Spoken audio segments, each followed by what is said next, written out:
हजारवां international ODI Pakistan match खेलने जा रहा है। सैयद मोहसिन अकीब पीसीबी के चेयरमैन से रिक्वेस्ट करूंगा और हमारे नौजवान खिलाड़ियों को बताया जाए ये पाकिस्तान जो जिंदा हैं, बाबर कप्तान थे, उस तरह की कारकर्दगी नहीं दिखा सकी। उससे तो ये लग रहा है रिजवान उनके प्लान में तो नजर नहीं आ रहे। पाकिस्तान ओडीआई सीरीज जीतेगा। शाहिनशाह आफरीदी 100% फिट नहीं है तो वो अपनी लैंड क्रूजर लेके आए तो सकने मुश्ताक को बोला चलो तो मैं तुम्हें छोड़ दूं। यूनुस खान आएंगे तो वो कहां जाएंगे हेड कोच।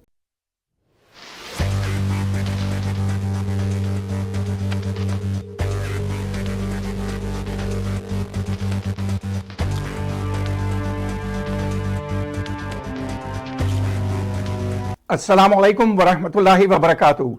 मेरा नाम इलियास चौधरी है और मैं इंटरनेशनल आर्ट सोसाइटी के प्रोग्राम क्रिकेट विकेट के साथ आपकी खिदमत में हाजिर हूँ। उम्मीद है आपको हमारे प्रोग्राम्स पसंद आ रहे होंगे। इसमें हम ना सिर्फ वो चीज़ जो कि ग्राउंड पे होती है उसको पेश करते हैं, लेकिन ग्राउंड से बाहर जिसको हम कहते हैं बियॉन्ड द बाउंड्री, उसके भी जायजा पेश करते हैं आपकी खिदमत में। और आजकल जो क्रिकेट हो रही है, बेइंतहा क्रिकेट हो रही है, उसके ऊपर भी हम एक नज़र रखते हैं और माजी की क्रिकेट पे भी नज़र रखते हैं। तो आज जब माजी की बात होती है तो हमारे साथ पाकिस्तान के बहुत ही मशहूर first class cricketer Sajid Khan भाई मौजूद हैं, जिन्होंने ना सिर्फ पाकिस्तान में इंटरनेशनल टीम्स जो पाकिस्तान में आती रही हैं उनके खिलाफ मैचेस में हिस्सा लिया, बल्कि पाकिस्तान में पीआईए और कराची के तरफ से बेइंतहा इनकी खिदमात हैं और बाद में इन्होंने कोचिंग भी की। और बहुत से प्लेयर्स जो आज भी खेल रहे हैं वो इनके अंडर कोच है, ये उनके कोच रहे हैं। तो हमारी बहुत खुशकिस्मती है कि हमारे साथ वो इस वक्त मौजूद हैं।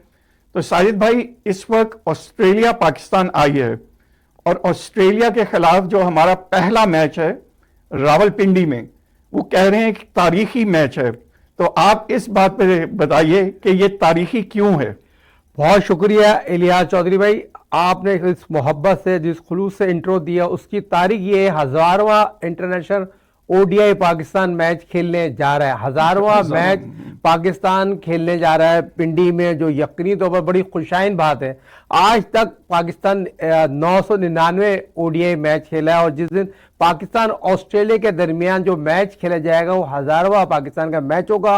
और पाकिस्तान जो पहला ओडीआई खेला था उसके कप्तान इंतखाब आलम थे, जिसमें माजिद खान, सरफराज अहमद, सादिक मोहम्मद, ग्रेटेस्ट प्लेयर उस पर मौजूद थे। मैं सैयद मोहसिन अकीब पीसीबी के चेयरमैन से रिक्वेस्ट करूंगा माजी हाल मुस्तकबिल की तरह से इलियास चौधरी साहब जिस तरह इंट्रो में बात की, उन खिलाड़ियों को पिंडी में बुलाया जाए और हमारे नौजवान खिलाड़ियों को बताया जाए ये पाकिस्तान जो जिंदा हैं और हम पहला ओडीआई खेले थे और आज हजारों ओडीआई खेलने जा रहे हैं और ये आपके दरमियान मौजूद है। इससे बड़ी कोई खुशी का लम्हात नहीं है। ये पाकिस्तान के लिए बड़ी ऑनर की बात है, जिसमें 92 वर्ल्ड कप हम जीते, 96 का आप सेमीफाइनल खेले, बहुत सी नुमात ऐसे हैं जो ओडीआई में हम खेले, 75 में वर्ल्ड कप खेले।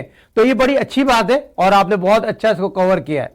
जी, तो जैसा आपने 1975 के वर्ल्ड कप की बात की, तो अब 14th वर्ल्ड कप होने जा रहा है 2027 में, अक्टूबर और नवंबर के महीने में, साउथ अफ्रीका, नामीबिया और जिम्बाब्वे में।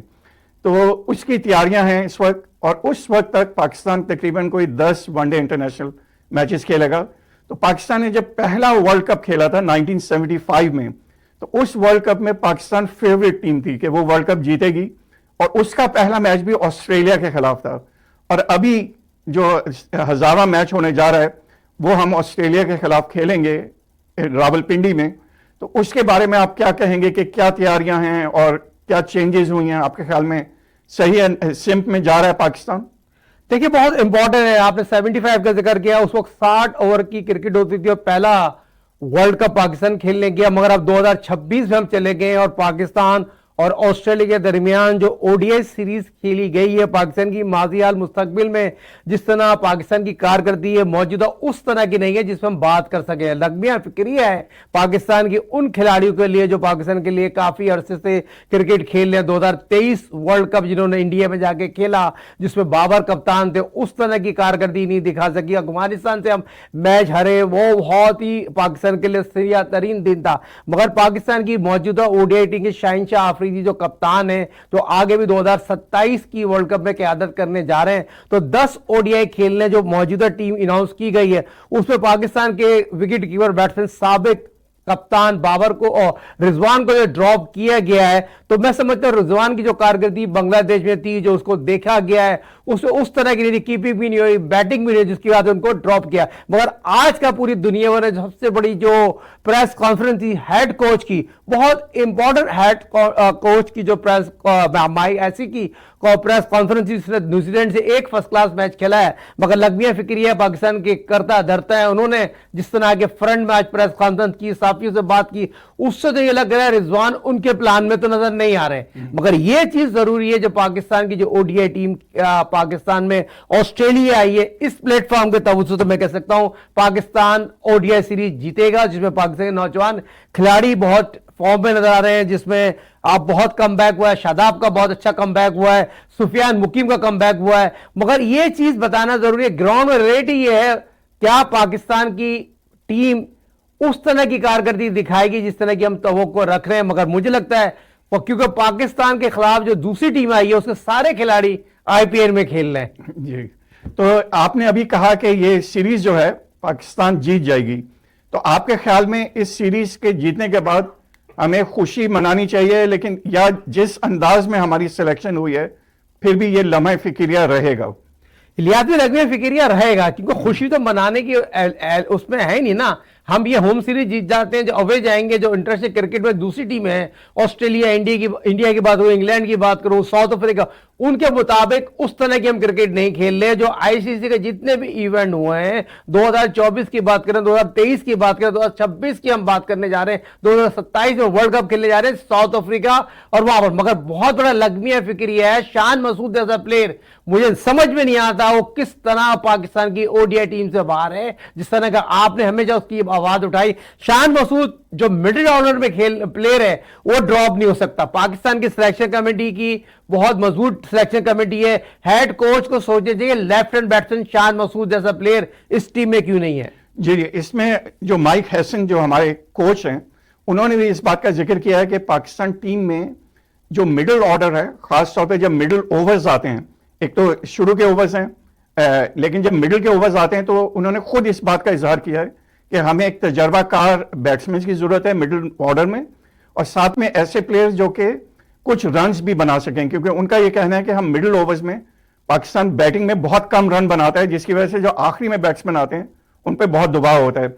और इसी को सोचते हुए मेरा भी ये ख्याल है कि आपको अपने तजर्बाकार प्लेयर्स, जिसमें जैसे आपने कहा कि शान मसूद, और इसके अलावा सऊद शकील भी एक ऐसे बैट्समैन हैं जो तजर्बाकार हैं और मिडिल ऑर्डर में अच्छा खेलते हैं।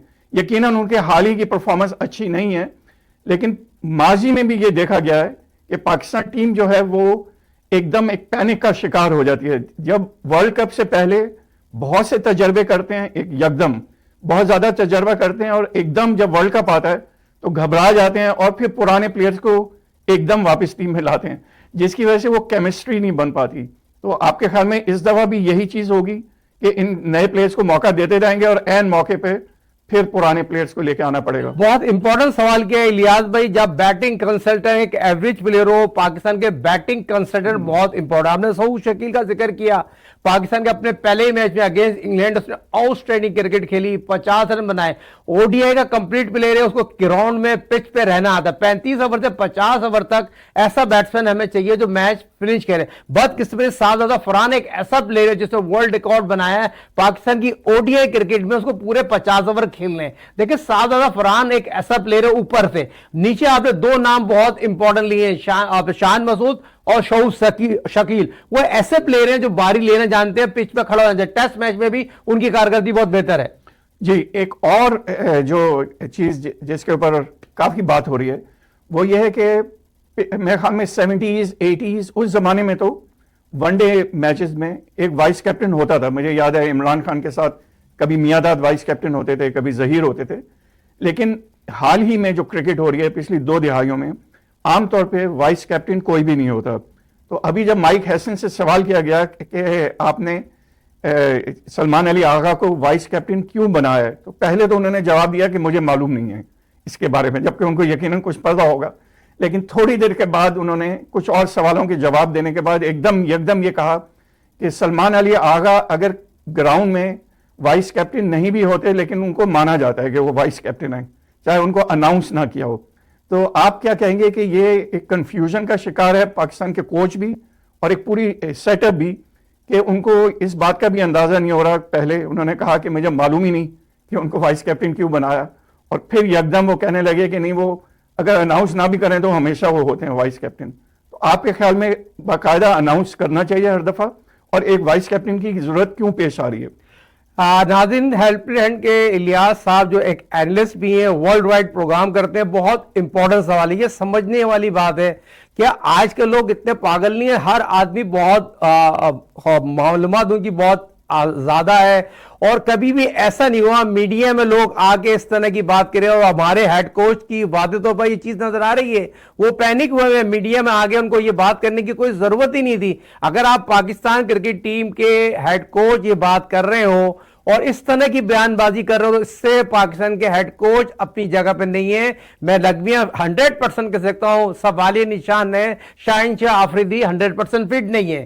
कभी हमने इतनी क्रिकेट खेली है, इतने प्लेयर प्रोड्यूस किए हैं, शाहीन शाह आफरीदी जो फिटनेस के हवाले से मुझे लगता है कहीं ना कहीं उनकी 100% फिटनेस नहीं है, जिसकी वजह से आपको उनको वाइस कप्तान बनाया गया है आगा सलमान को। तो ये चीज बहुत जरूरी है। आप शाहीन जाफरी के साथ आप उसको भी बना सकते थे, किसको? शादाब को, जो पहला ओडीआई का कप्तान बना रहे थे। अच्छा। तो ये चीज जरूरी है। तो ये चीज कहीं ना कहीं फिटनेस में सवाल पैदा होता है। जी, अभी आपने शादाब का जिक्र किया, तो हाल ही में जो सीरीज हुई थी बांग्लादेश में, उसमें एक प्लेयर जो है उसको पाकिस्तान में पहली दफा खेलने का मौका मिला। ये वनडे की बात कर रहा हूं मैं, टेस्ट मैचेस की नहीं। तो उसमें साद मसूद चौधरी उनका नाम है। उन्होंने अपने पहले वनडे में 38 रन बनाए, और वो भी एक लेग स्पिनर ऑलराउंडर हैं। तो उनकी जगह अब दोबारा शादाब को लाया गया है। तो आपके ख्याल में एक यंगस्टर को जिसने अपनी पहली इनिंग में ही 38 रन बनाए और एक अच्छा स्टार्ट किया, तो उनको एकदम मौका नहीं दिया गया और उनको टीम से बिल्कुल ही निकाल दिया और शादाब आ गए वापस। तो इसके बारे में आप क्या कहेंगे? देखिए, शादाब का लोग इस तरह सवाल करते हैं, और मेरा ताल्लुक यूं सकने मुश्ताक मेरे शागिर्द थे, बड़ा अरसा मेरे साथ पीआईई में रहे, और लोग ये समझते हैं सकनैन की वजह से मैं उसको शादाब को सपोर्ट करता हूं। ऐसा कुछ नहीं है। शादाब बहुत टैलेंटेड सीनियर प्रो है, उसकी कारकर्दगी बहुत इंपॉर्टेंट। 2023 में वो खेले वर्ल्ड कप, उसके बाद अनफिट हो गए, उनका शोल्डर प्रॉब्लम आ गया, उसके बाद तो बैक उस पर चले गए, और 2024 में वर्ल्ड कप में भी थे, 2026 वर्ल्ड कप में 2020 उस तरह की कारकर्दगी रही। मगर शादाब पे कॉन्फिडेंस कर सकते हैं, एक बेहतरीन फील्डर है, बेहतरीन बॉलर है। तो मैं ये समझता हूं इस प्लेटफॉर्म को तो हो सकते शादाब आउटस्टैंडिंग कारकर्दगी दिखाएंगे। और वही जो बात आपकी है, सीनियर खिलाड़ी अपना रोल प्ले करेंगे, सीनियर खिलाड़ी को जिम्मेदारी का एहसास होना चाहिए। ये आखिरी लम्हात है, पाकिस्तान की आखिरी खिलाड़ी हैं, 2027 वर्ल्ड कप खेलेंगे, जिसमें शादाब हो या बाबर हो, बहुत से लोग हैं। 4 साल बाद वर्ल्ड कप आता है, क्यों? ये 4 साल का 27 वर्ल्ड कप उनका आखिरी होगा। 4 साल बाद उनकी फिटनेस सवाल निशान, अभी भी फिटनेस ही सवाल निशान है।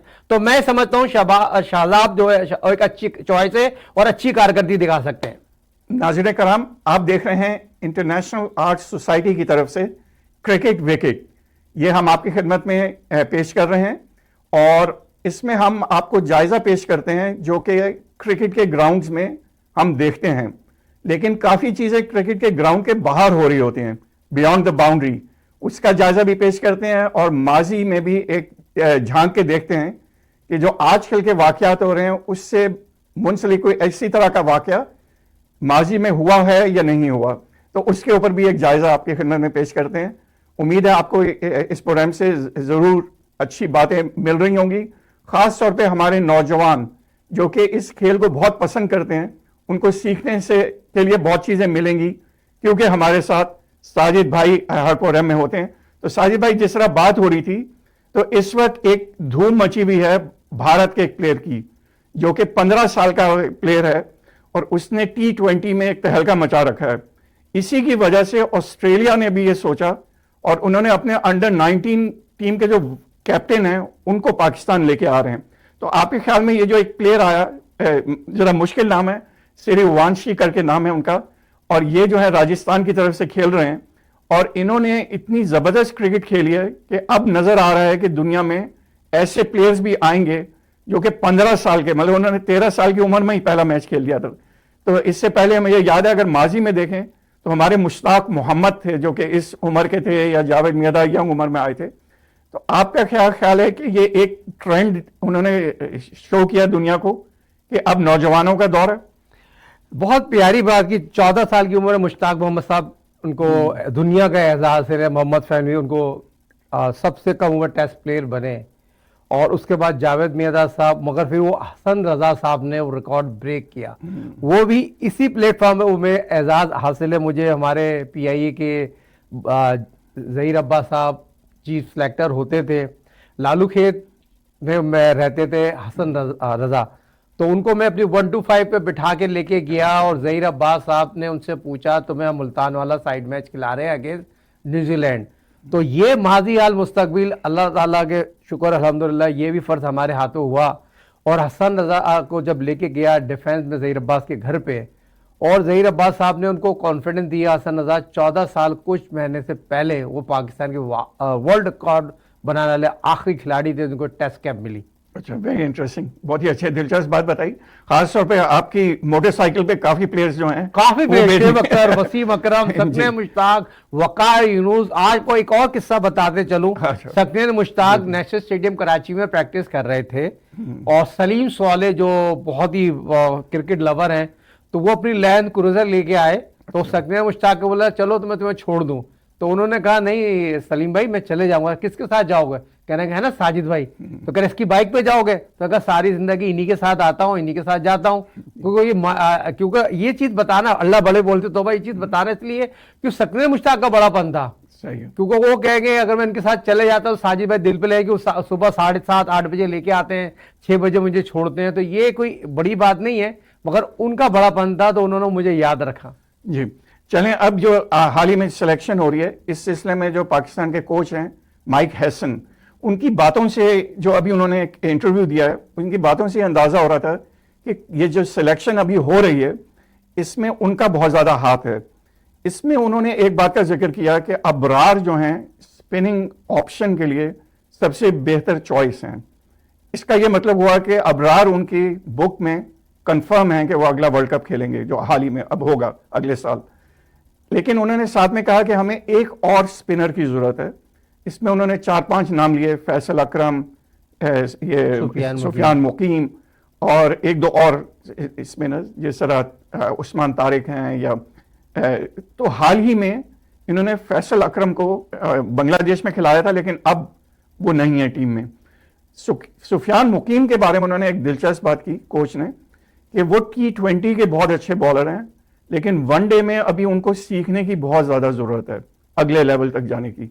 तो इसका ये मतलब हुआ कि उन्होंने एक चीज कह दी, या वो अपने प्लेयर पे दबाव डाल रहे हैं पाकिस्तान के सुफियान मुकीम पे, या वो सिद्ध के दिल से बात कर रहे हैं कि वो अगला वर्ल्ड कप नहीं खेलेंगे। इलियास ने बहुत इंपॉर्टेंट सवाल किया। देखो ये जो मौजूदा कोच हैं वो ऑलराउंडर को बहुत ज्यादा तरजीह देते हैं, और ऑलराउंडर को ज्यादा अपनी टीम में और लेफ्ट हैंडर को ज्यादा फोकस करते हैं। तो ये चीज तो उनकी बात से काफी क्लियर नजर आ रहा है, मैसेज जा रहा है।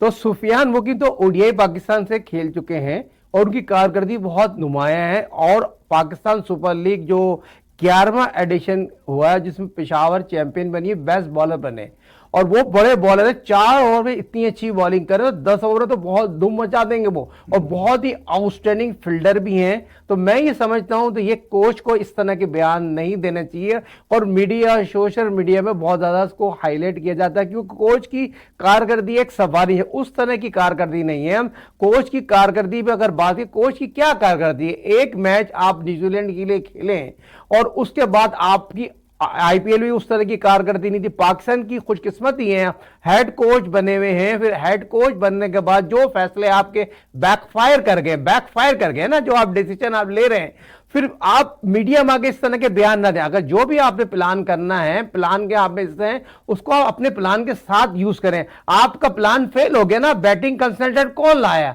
आप ही लेके आए ना, जो इस्लामाबाद के बैटिंग कंसल्टेंट थे हनी मलिक। मेरा सवाल ये पैदा होता है, पाकिस्तान के अगर बैटिंग कंसल्टेंट बनाना है, फिर आप मीडिया में आप उसकी जो है जॉब की ऑफर दे देते हैं, तो जॉब देने से पहले आप यूनुस खान से तो बात कर लेना, जो दुनिया क्रिकेट का जो एक्सपीरियंस है, जिसने 10,000 रन बनाए, 2009 वर्ल्ड कप जिताया हो पाकिस्तान की तारीख में, उससे अच्छा बैटिंग कंसल्टेंट नहीं है व्हाइट बॉल में। आपको रखना है तो उनको रख ले, मगर यूनुस खान आएंगे तो वो कहां जाएंगे हेड कोच? जी जी बिल्कुल, ये आपने बहुत दिलचस्प बात की कि यूनुस खान तो इस लेवल के प्लेयर हैं कि उनको टीम का कोच होना चाहिए rather than only batting coach. तो इसमें दूसरा अहम चीज जो उन्होंने जिसका जिक्र किया वो ये है कि वो ये चाहते हैं कि फास्ट बॉलिंग का एक ऑलराउंडर हो टीम में। उसके लिए उन्होंने दानियाल का जिक्र किया कि हमने उसको लिया है फास्ट बॉलिंग ऑप्शन के लिए, जो कि ऑलराउंडर हो, 7वें या 8वें नंबर पे अच्छी बैटिंग करता हो। आपकी नज़र में सिर्फ एक ही प्लेयर है पाकिस्तान में फास्ट बॉलिंग ऑलराउंडर, या दूसरे भी प्लेयर हैं जिन्होंने ऑस्ट्रेलिया में परफॉर्म भी किया हुआ है? आमिर जमाल हैं, इसी तरह फ़हीम अशरफ है, चलें उसकी परफॉर्मेंस ऊपर नीचे रहती है लेकिन कई अहम मैचेस जितवाए हैं उन्होंने।